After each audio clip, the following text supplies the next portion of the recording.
नमस्कार, मैं हूं आपके साथ जया कौशिक। सबसे पहले बात तमिलनाडु के कुन्नूर में जो हेलीकॉप्टर दुर्घटना हुई और उसके बाद जनरल सीडीएस जो हैं जनरल बिपिन रावत, उनकी पत्नी और 11 लोगों के पार्थिव शरीर को कल दिल्ली के पालम एयरपोर्ट पर ले जाया गया और प्रधानमंत्री मोदी, रक्षा मंत्री राजनाथ सिंह, राष्ट्रीय सुरक्षा सलाहकार अजीत डोभाल ने यहां पर उनको श्रद्धांजलि दी।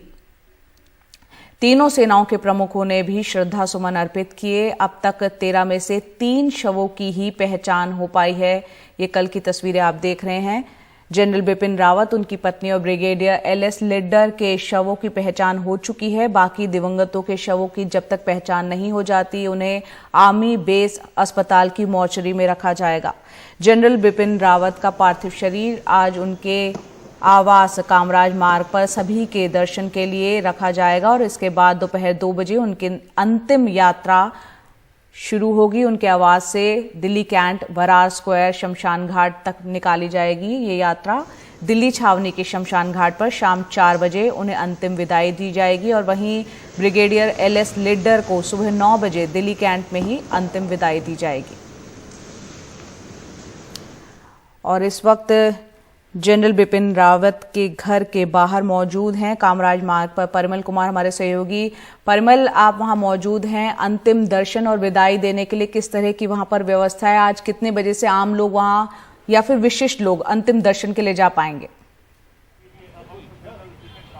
देखिए, करीब ये बताया गया है कि 9 से 10 के बीच में उनका पार्थिव शरीर यहाँ पहुँचेगा और उसके बाद 11 से लेकर 1:30 बजे तक का वक्त है जया, जहाँ पे लोग जो है अपनी श्रद्धांजलि वहाँ पर दे पाएंगे। जिसमें समय अगर जो बताया गया है उसके हिसाब से 11 से 12:30 के बीच में जो विशिष्ट व्यक्ति होंगे या आम आदमी होंगे वो अपनी श्रद्धांजलि दे सकते हैं। साथ में 12:30 से 1:30 बजे का वक्त होगा जहाँ पे आर्मी पर्सनल के लिए ये मौका होगा कि उनको आखिरी विदाई दें।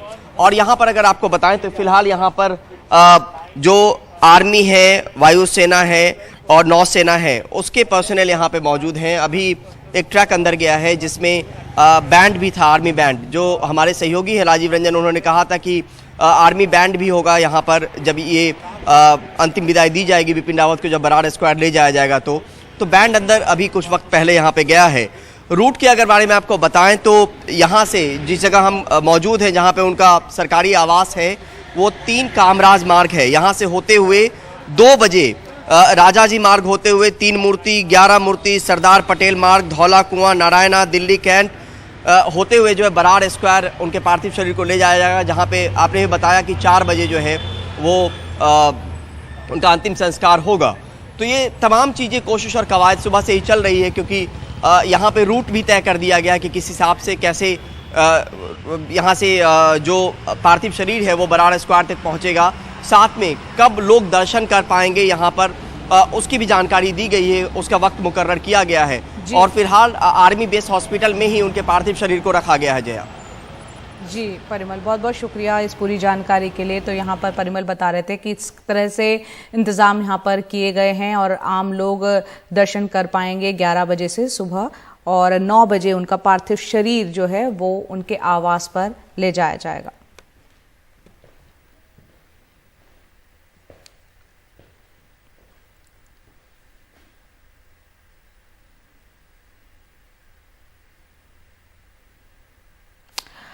बुधवार को तमिलनाडु के कुन्नूर में हादसे का शिकार हुए वायुसेना के हेलीकॉप्टर का ब्लैक बॉक्स आखिरकार मिल गया है। इस हादसे के चश्मदीद शिव कुमार ने एनडीटीवी से बात करते हुए ये दावा किया है कि घटना के फौरन बाद एक शख्स ने उनसे पानी मांगा था। बाद में पता चला कि वो और कोई नहीं बल्कि सीडीएस जनरल रावत थे। देखते हैं रिपोर्ट।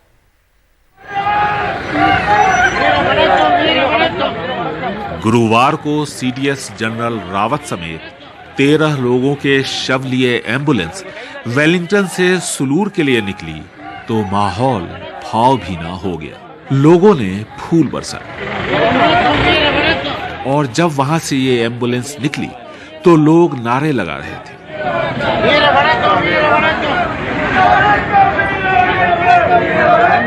श्रद्धा सुमन अर्पित कर रहे थे।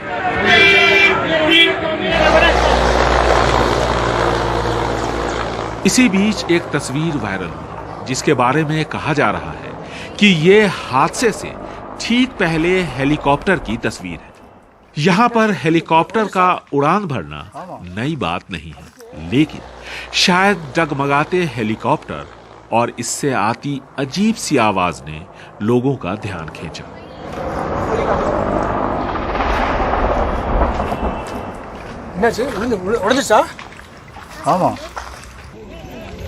कहते हैं कि पेड़ से टकराते ही हेलीकॉप्टर जमीन में गिरा और आग के गोलों में तब्दील हो गया।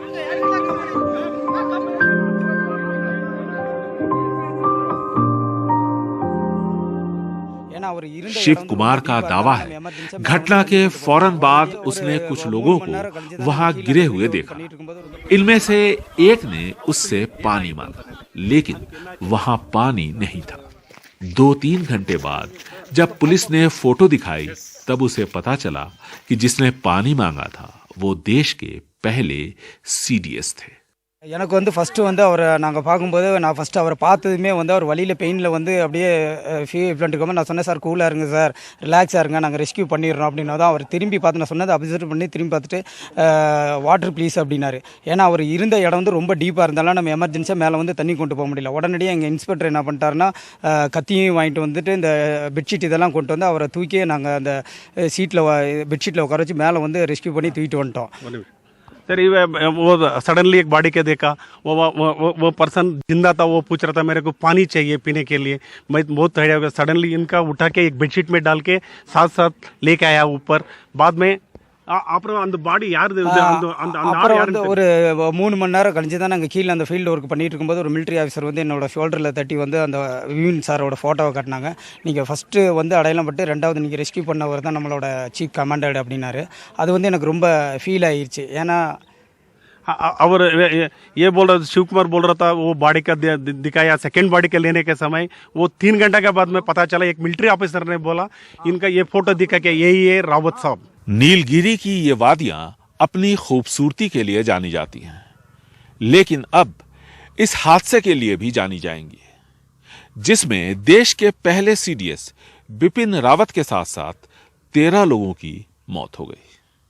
कुन्नूर से कैमरामैन गोविंद मूर्ति के साथ निहाल खिदवई, एनडीटीवी इंडिया। और अब खबर पुलिस की बर्बरता की। उत्तर प्रदेश के कानपुर देहात में पुलिस की बर्बरता का एक वीडियो सामने आया है। बच्चे को हाथ में लिए एक शख्स पर पुलिस ने जमकर लाठियां बरसाई हैं। ये कानपुर देहात के अकबरपुर इलाके की तस्वीरें हैं। जिला अस्पताल के सामने की ये घटना है। पुलिस वालों ने न सिर्फ लाठियों से यहां पर हमला किया उस शख्स पर, बल्कि उसके बच्चे को भी यहां पर उससे जबरदस्ती छीनने की कोशिश की।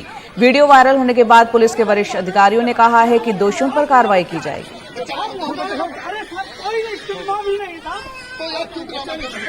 जिला अस्पताल में एक चतुर्थ श्रेणी के कर्मचारी रजनीश शुक्ला द्वारा 100-150 लोगों के साथ अराजकता फैलाते हुए अस्पताल की ओपीडी को बंद कर दिया गया था और अस्पताल कर्मी मरीजों के साथ अभद्र व्यवहार करना शुरू कर दिया था।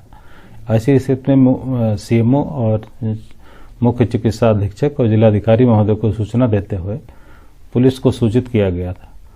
सूचना पर पहुंचे पुलिस बल के समझाने पर भी रजनीश शुक्ला उसके साथी नहीं माने और उन्होंने चौकी इंचार्ज व उनके कुछ सिपाहियों को एक कमरे में बंद कर दिया था। वीडियो में दिख रहा व्यक्ति रजनीश शुक्ला का भाई है और वो बच्चे को साथ ही भीड़ के में जाकर लोगों को उकसाने का कार्य कर रहा था और साथ ही मना करने पर अभद्र व्यवहार कर रहा था।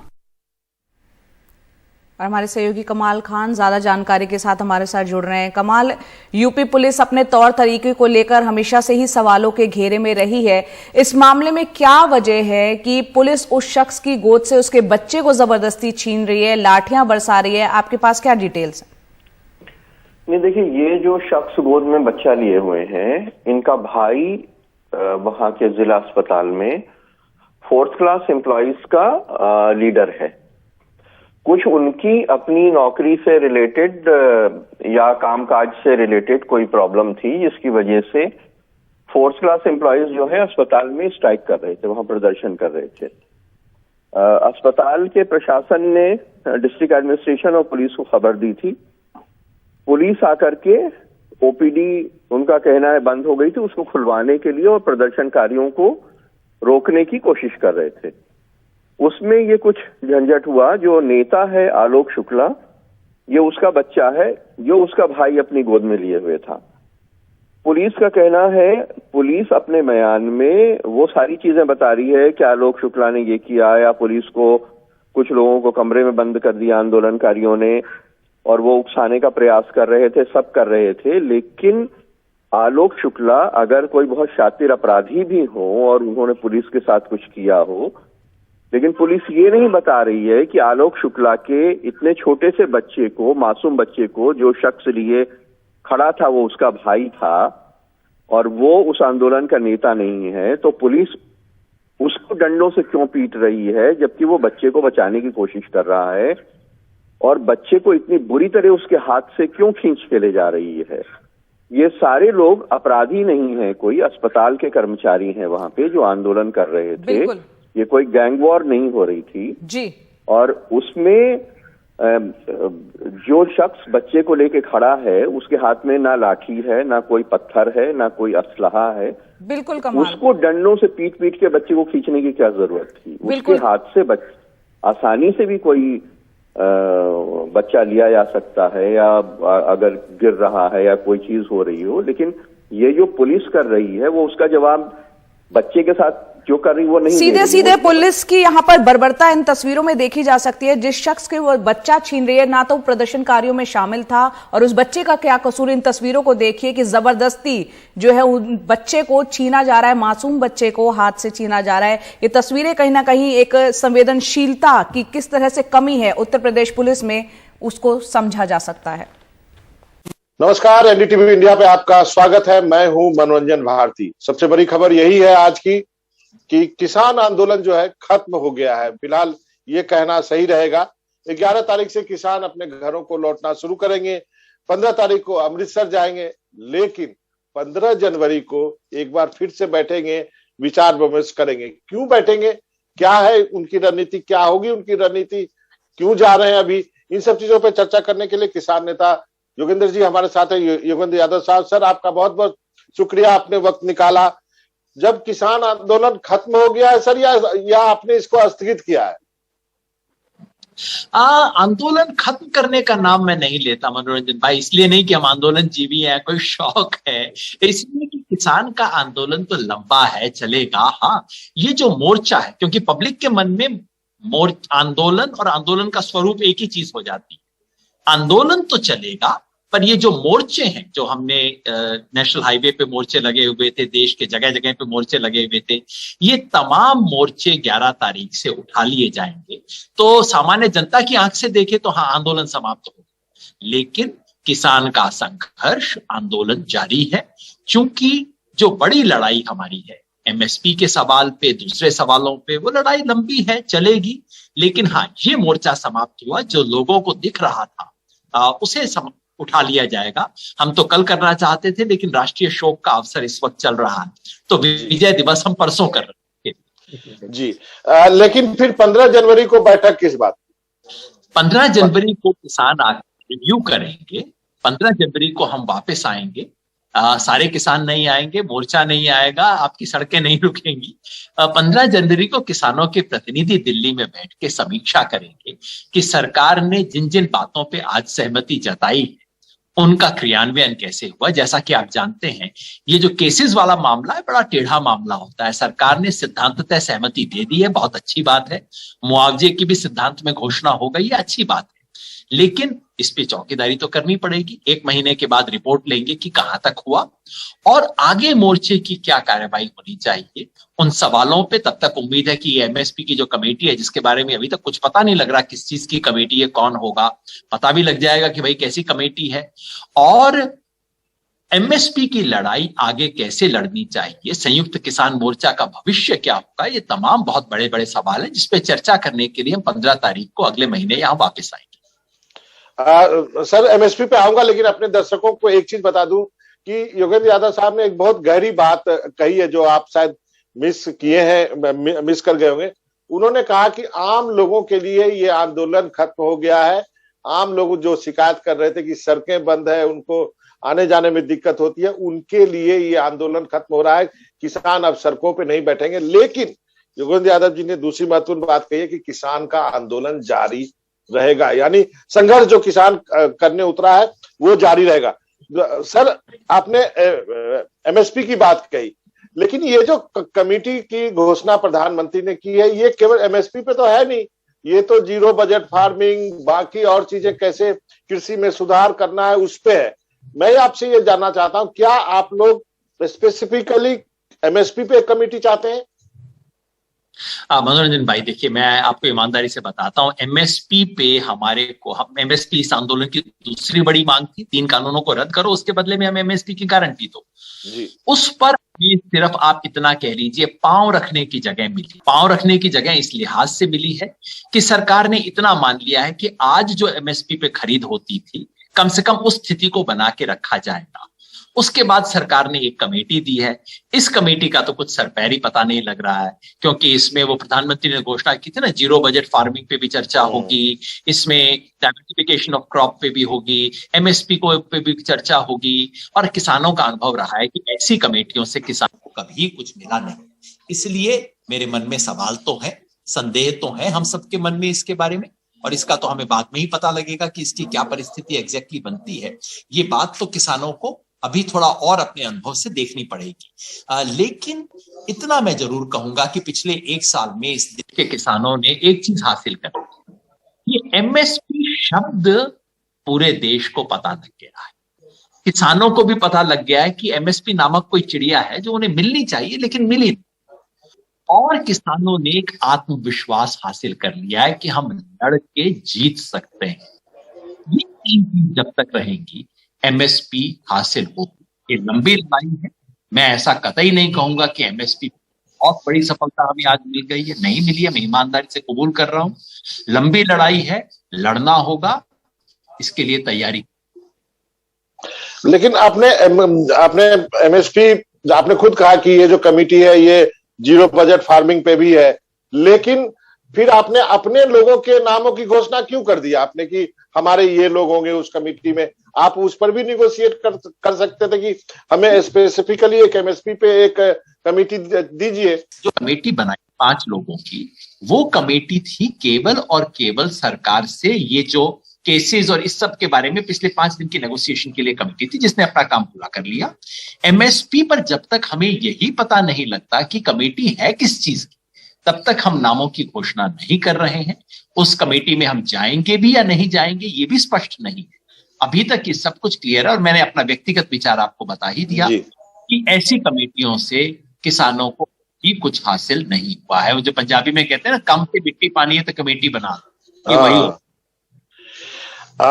दूसरा जो सबसे महत्वपूर्ण सवाल है सर, कि किसानों पे हुए मुकदमे वापस किए जाएं, कितनी जल्दी किए जाएंगे? आप लोगों की एक मीटिंग हुई हरियाणा के मुख्यमंत्री के बाद, तो उस दिन लगा था कि शायद उसी दिन वापस हो जाएगा, लेकिन हुआ नहीं।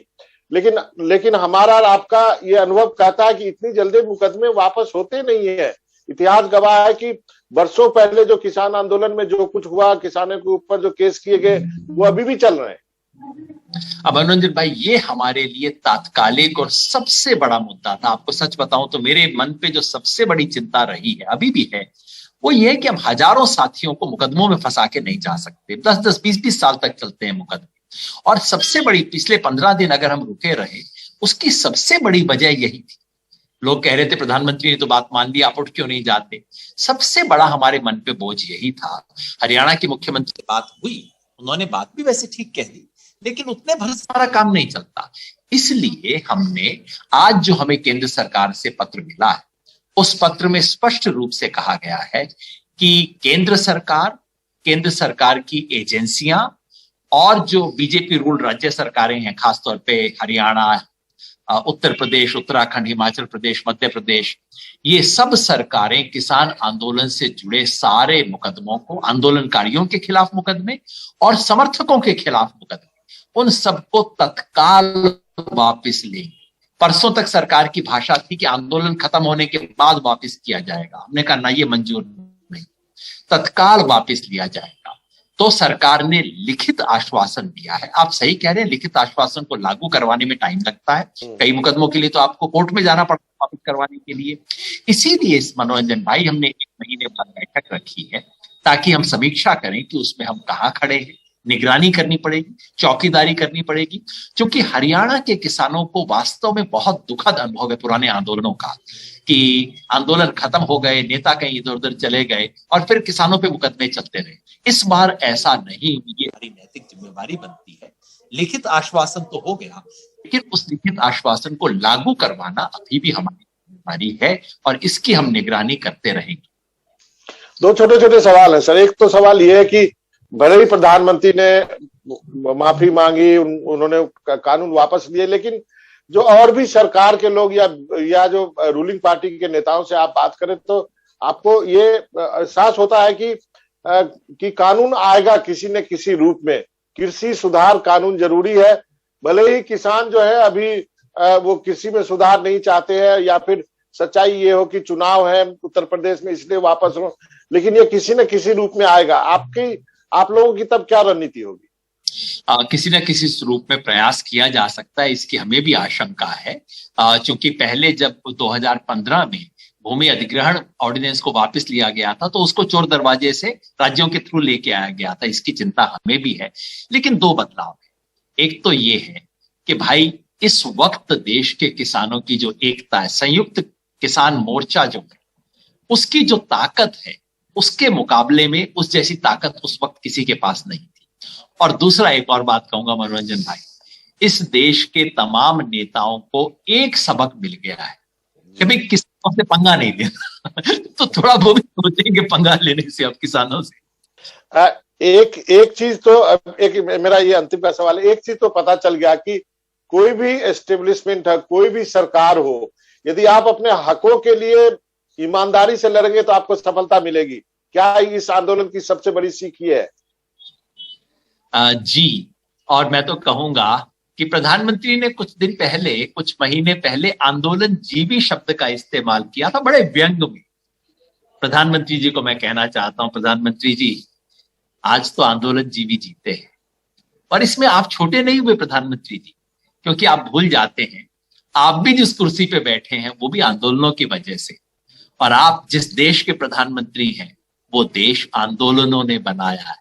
आंदोलन नहीं रहेंगे, लोकतंत्र में काई जम जाएगी। आंदोलन आंदोलित करते हैं, और आंदोलनों की वजह से राम मनोहर लोहिया ने कहा था, जब सड़कें सूनी हो जाती हैं तो संसद आवारा हो जाती है। सड़कें सूनी ना रहे, आंदोलन होता रहे, वो समाज को आंदोलित रखेगा, पानी को सड़ने नहीं देगा, काई जमने नहीं देगा। ये लोकतंत्र का प्राण है। और किसान आंदोलन तो मैं चाहता हूं आज इस देश को बचाने के लिए, जिस देश में लोकतंत्र खतरे में है, भारत की बुनियाद खतरे में है, उस देश में लोकतंत्र को बचाना, धर्मनिरपेक्षता को बचाना, संघवाद को बचाना, ये आज किसान आंदोलन की असली चुनौती है। तो मैं तो प्रधानमंत्री जी को धन्यवाद करता हूँ। चलिए इन्हीं शब्दों पे खत्म करते हैं। ये इससे अच्छी गोल्डन लाइन नहीं हो सकती है इंटरव्यू खत्म करने के लिए। आपका बहुत बहुत शुक्रिया योगेंद्र यादव जी, आपने वक्त निकाला एनडीटीवी से बातचीत करने के लिए। शुक्रिया, धन्यवाद। कटरीना और विकी कौशल के अलावा एक और शादी जो कल काफी सुर्खियों में रही वो थी तेजस्वी यादव की। बिहार विधानसभा में प्रतिपक्ष के नेता हैं तेजस्वी यादव। उन्होंने कल लोगों को सरप्राइज दे दिया। कल दिल्ली में शादी के बंधन में वो बंध गए। तेजस्वी ने अपनी बचपन की दोस्त एलेक्सिस रचेल से शादी रचाई है और रचेल एयर होस्टेस रह चुकी हैं। उनके पिता चंडीगढ़ में प्रिंसिपल थे, अब परिवार दिल्ली में रहता है। शादी को बहुत निजी रखा गया था, उसकी तस्वीरें इस वक्त हम आपको दिखा रहे हैं। राजनीतिक हस्तियों में अखिलेश यादव इस शादी में नजर आए। क्या देख रहे हैं आप, मैं ताबिश हुसैन। तमिलनाडु के कुन्नूर में हुई हेलीकॉप्टर दुर्घटना के बाद सीडीएस जनरल बिपिन रावत, उनकी पत्नी, 11 और लोगों के पार्थिव शरीर दिल्ली के पालम एयरपोर्ट पर कल पहुंचे। प्रधानमंत्री मोदी, रक्षा मंत्री राजनाथ सिंह, राष्ट्रीय सुरक्षा सलाहकार अजीत डोभाल ने पालम एयरपोर्ट पहुंचकर सीडीएस जनरल बिपिन रावत और 12 दिवंगतों को श्रद्धांजलि अर्पित की। तीनों सेनाओं के प्रमुख ने भी श्रद्धा सुमन अर्पित किए और अब तक 13 में से 3 शवों की ही पहचान जो है वो हो पाई है। जनरल बिपिन रावत, उनकी पत्नी और ब्रिगेडियर एलएस लिड्डर के शवों की पहचान हो चुकी है, जिनका आज अंतिम संस्कार किया जाएगा। बाकी दिवंगतों के शवों की जब तक पहचान नहीं हो जाती है, उन्हें आर्मी बेस अस्पताल की मॉर्चरी में रखा गया है। जनरल बिपिन रावत का पार्थिव शरीर आज उनके कामराज मार्ग आवास पर सभी के लिए अंतिम दर्शन के लिए रखा जाएगा। इसके बाद दोपहर 2 बजे उनकी अंतिम यात्रा उनके आवास से बरार स्क्वायर शमशान तक निकाली जाएगी। दिल्ली छावनी के शमशान घाट पर शाम 4 बजे उन्हें अंतिम विदाई दी जाएगी। वहीं ब्रिगेडियर एलएस लिड्डर को सुबह 9:30 बजे के करीब दिल्ली कैंट में अंतिम विदाई दी जाएगी।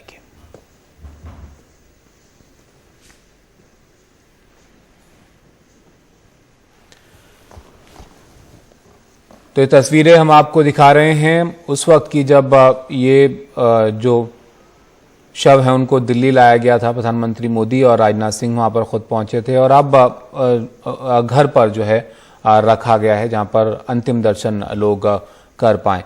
परिमल हमारे सहयोगी हमारे साथ अब जुड़ गए हैं हम जनरल रावत के घर के बाहर से। परिमल, जाहिर है जब से ये खबर आई तभी से ही उनके घर पर लोगों के आने जाने का सिलसिला जो है वो लगा रहा।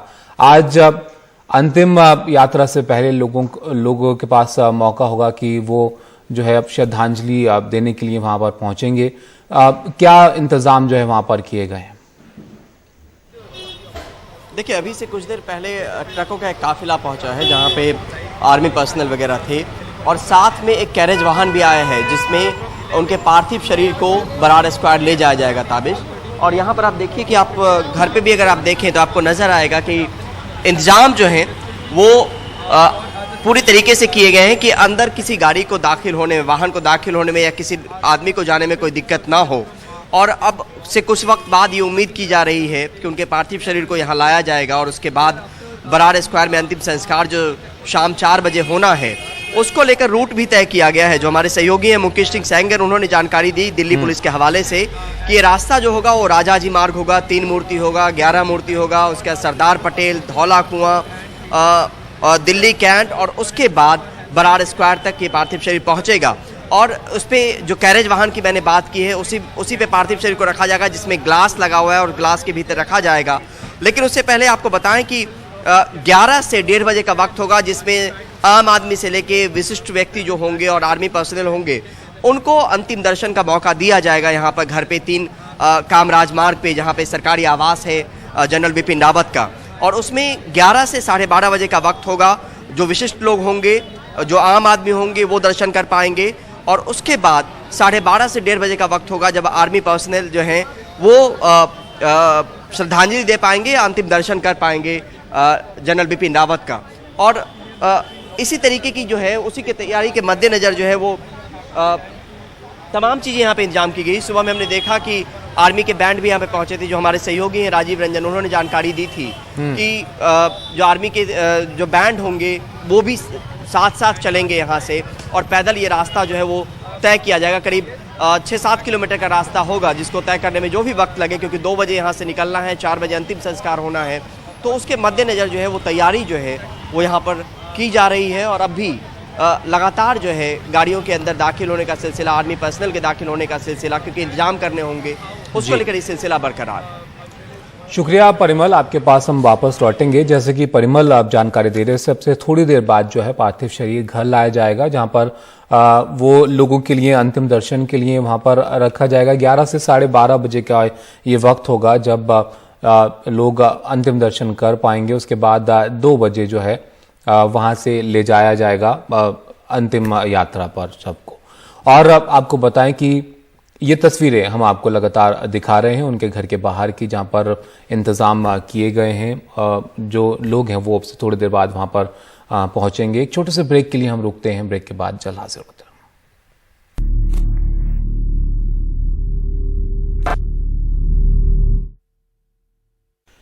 देश के पहले सीडीएस जनरल बिपिन रावत के हेलीकॉप्टर दुर्घटना में मौत के बाद अब सबसे बड़ा सवाल है कि सीडीएस जो है अगले वो कौन होंगे। सेना के इस सबसे बड़े पद को बहुत दिनों तक खाली नहीं रखा जा सकता है और इस रेस में सबसे आगे मौजूदा सेना प्रमुख जनरल एमएम नरवणे का नाम है।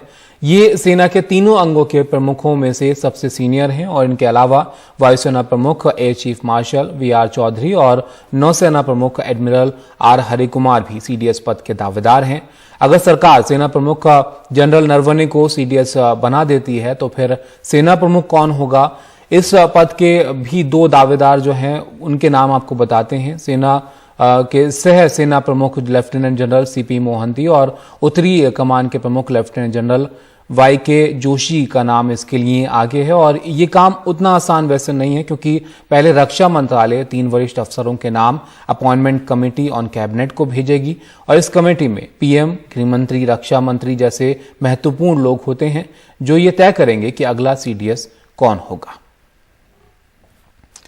राजीव रंजन हमारे साथ हैं, defence and political affairs expert. Rajiv, अब बड़ा सवाल यही है कि यहाँ पर जनरल बिपिन रावत की जगह जो है वो कौन लेगा। इस बार तीनों जो सेना प्रमुख हैं उनके नाम चर्चा में हैं। किन के नाम पर जो है मुहर लग सकती है, और इस प्रक्रिया को भी थोड़ा आप समझाइए कि कितना वक्त इसमें लग सकता है। देखिए, आपको बता दें कि CDS का पद बहुत ही महत्वपूर्ण पद है। जब पहली बार 2019 में जब CDS का पद बनाया गया था, तो उससे पहले आपको बता दें कि 20 साल तक लगातार इस बात में मंथन होता रहा कि CDS कौन बनेगा। सबसे पहली बार आपको बताया कि जब 1999 में करगिल जंग हुआ था, तो उस समय इस बात की जरूरत महसूस की गई थी कि एक हमारे देश में CDS का होना जरूरी है। CDS यानी चीफ ऑफ डिफेंस स्टाफ का होना जरूरी है, जो तीनों सेनाओं के बीच में बेहतर तालमेल रख पाए और सेना को एक आगे की लड़ाई के लिए ऑपरेशनल प्रिपेयर्डनेस जिसको कहते हैं, उसके लिए तैयार कर पाए। उसके बाद काफी एक कह सकते हैं कि एक मंथन के बाद जो है 2019 में इस पद को क्रिएट किया गया, सरकार की ओर से क्रिएट किया गया और पहला CDS जो बनाया गया जनरल बिपिन रावत को बनाया गया है। हेलीकॉप्टर क्रैश में जनरल रावत की मौत हो जाने के बाद अब सबसे बड़ा सवाल है कि अगला CDS कौन होगा, क्योंकि CDS एक इतना इंपॉर्टेंट पद है और खासतौर से जो सीमा पर जिस तरह की चुनौती की बात करें, चाहे पाकिस्तान से लगी सीमा की बात करें, चाहे चीन से लगी सीमा की बात करें, तो ये चुनौतियां जिस तरह की है उससे ये ज्यादा दिन तक ये पद को खाली नहीं रखा जा सकता। अब बड़ा सवाल है कि अब CDS कौन बनेगा। अमूमन जो 4 स्टार जो जनरल होते हैं, जो हमारे तीन सेना के तीनों अंगों के प्रमुख हैं, उनमें से ही कोई एक जो है CDS बनने की बात की हो रही है। सबसे आगे जो नाम है जनरल नरवणे का नाम सामने आ रहा है, जो सेना प्रमुख है। लेकिन अगर जनरल नरवणे को CDS बनाया जाता है तो फिर सेना प्रमुख का भी पद खाली हो जाएगा। वह भी पद बहुत देर तक आप खाली नहीं रख सकते हैं।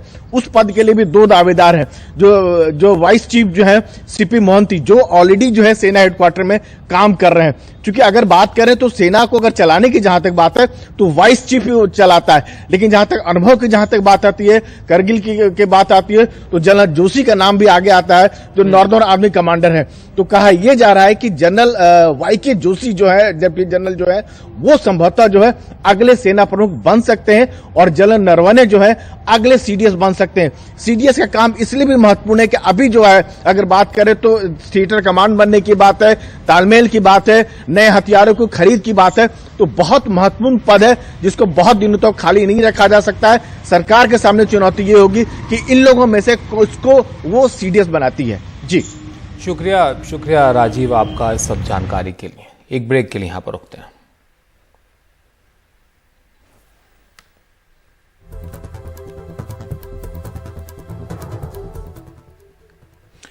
ब्रेक पर जाने से पहले आपको एक बार तस्वीरें हम सीधी दिखा देते हैं। जो पार्थिव शरीर हैं उनको जो है अब घर लाया जा रहा है अंतिम दर्शन के लिए, और यहाँ पर 11 बजे से लेकर 12:30 बजे तक लोग अंतिम दर्शन कर पाएंगे, जिसके लिए इंतज़ाम जो है घर पर किए गए हैं। जनरल बिपिन रावत के घर पर लोग जो है अंतिम दर्शन आज कर पाएंगे। 11 से 12:30 के बीच का वक्त जो है उसके लिए रखा गया है, और अब यहाँ पर अस्पताल से उनके पार्थिव शरीर को घर जो है लाया जा रहा है। सीधी तस्वीरें हम आपको दिखा रहे हैं।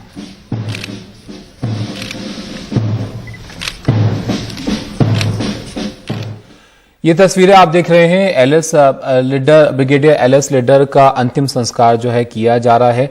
3 लोगों की जो है वो पहचान हुई थी, जिन लोगों की जो जान गई थी इस हादसे में, उसमें से LS लीडर जो है उनका अंतिम संस्कार अब किया जा रहा है। और अब से थोड़ी देर बाद आज शाम जो है जनरल बिपिन रावत और उनकी पत्नी का अंतिम संस्कार किया जाएगा। लेकिन उससे पहले ये सीधी तस्वीरें आपको हम दिखा रहे हैं।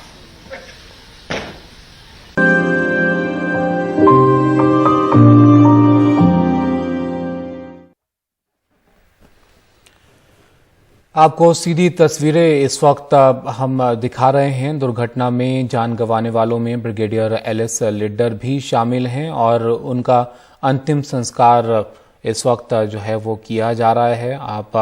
आपको सीधी तस्वीरें हम इस वक्त यहां से दिखा रहे हैं।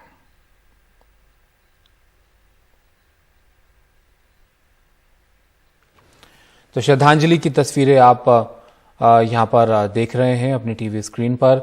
और कल पार्थिव शरीरों को तमिलनाडु से दिल्ली लाया गया था और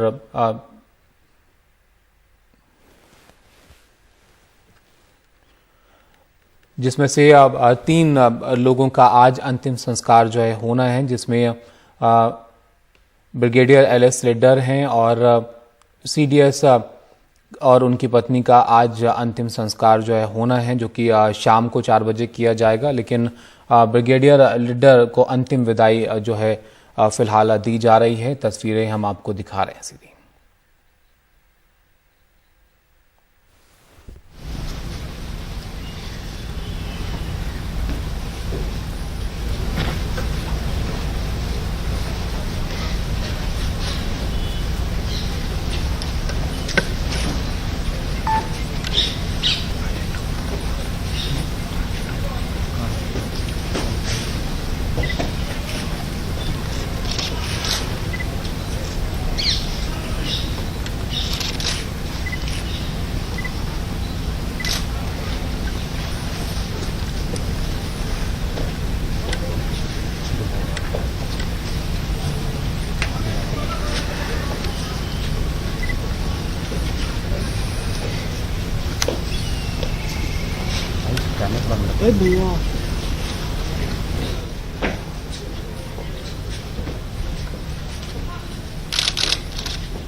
इस हेलीकॉप्टर हादसे में 13 लोगों की जान गई थी। कुल 14 लोग जो है इसमें सवार थे क्रू समेत, जिसमें ब्रिगेडियर लिड्डर भी शामिल थे सीडीएस विपिन रावत के साथ, उनकी पत्नी और 9 लोग जो है इस हेलीकॉप्टर में थे, जिनके साथ 5 क्रू मेंबर भी थे। और ये हादसा जब हुआ उसके बाद जो पार्थिव शरीर हैं उनको सुलूर से दिल्ली कल लाया गया था सभी पार्थिव शरीर, और श्रद्धांजलि के लिए कल प्रधानमंत्री खुद जो है एयरपोर्ट पहुंचे थे। प्रधानमंत्री और रक्षा मंत्री वहां पर पहुंचे थे और आज उनमें से 3 लोगों का जो है वो आज अंतिम संस्कार किया जाना है। बाकी लोगों को आर्मी हॉस्पिटल में रखा गया है पहचान के लिए। उसके बाद उनको भी सैन्य सम्मान के साथ जो है अंतिम विदाई दी जाएगी। अब ये हम आपको तस्वीरें दिखा रहे हैं। इस वक्त ब्रिगेडियर लिड्डर को अंतिम विदाई जो है दी जा रही है। वो भी उस वक्त हेलीकॉप्टर में सवार थे जब ये हादसा हुआ सीडीएस के साथ।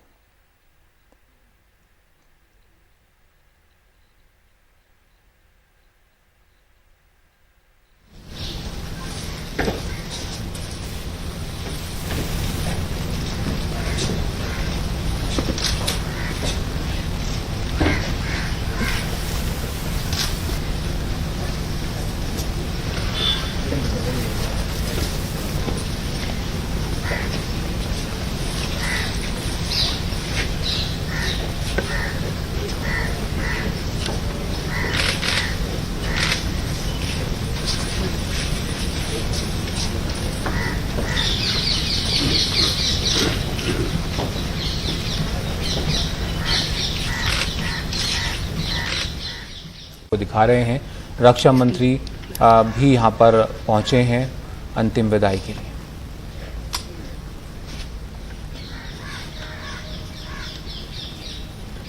आपका इसके ना भाई नीचे बैठे नीचे बैठे भाई।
ब्रिगेडियर लिद्दर को अंतिम विदाई जो है यहाँ दी जा रही है सैन्य सम्मान के साथ। और सीधी तस्वीरें आप इस वक्त अपनी स्क्रीन पर देख रहे हैं। रक्षा मंत्री राजनाथ सिंह वहाँ पर पहुँचे हैं और